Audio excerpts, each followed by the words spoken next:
jing yarap di jing gosen patam du ya ni kena konsumen.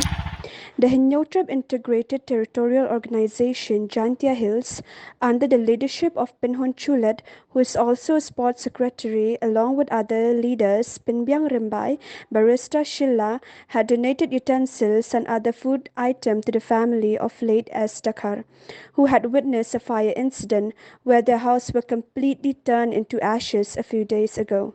Speaking on the occasion, Pinbyang Rimbai and W. and Dakar, who is also a general secretary of Central Body, expressed their grief and sadness on the incident. Tadi borong itu yung tim kemat wadau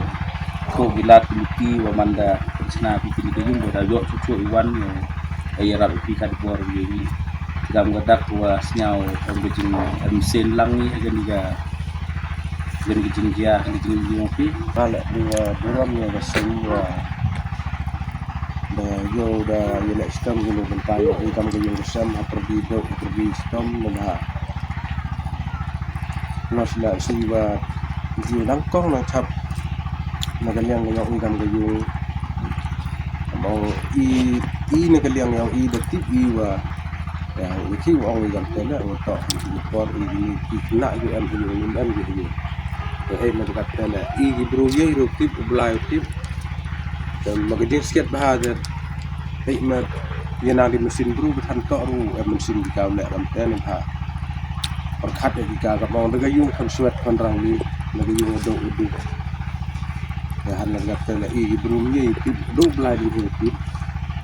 teh kejak lamun ong dan la dewu buram ya geseng da ilek sitam ni bentai yo ni da yo berai di kam do i da ye gila yarap ni bentai yo i kam gayung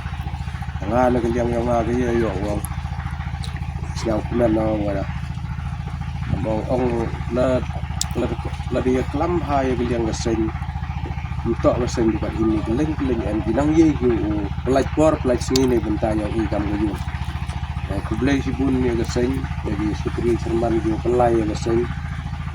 miyok ding ong Islam ng cerita yung ye yung sucar upat isli yung inlang sa lang kamtam yung do konsuat kan panrali yung dia ngala nagalyang yung ngang ruway kapangon na betag sa inyo Islam kat nang na jing im daw perkay man may hyper tu yung Islam yung Islam kublay sibun yung kat tiwa yung korpus ini ila nagalyang yung kasama i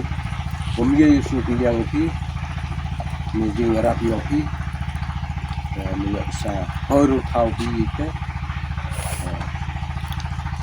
di buram itu nilai saya itu sudah minyak ini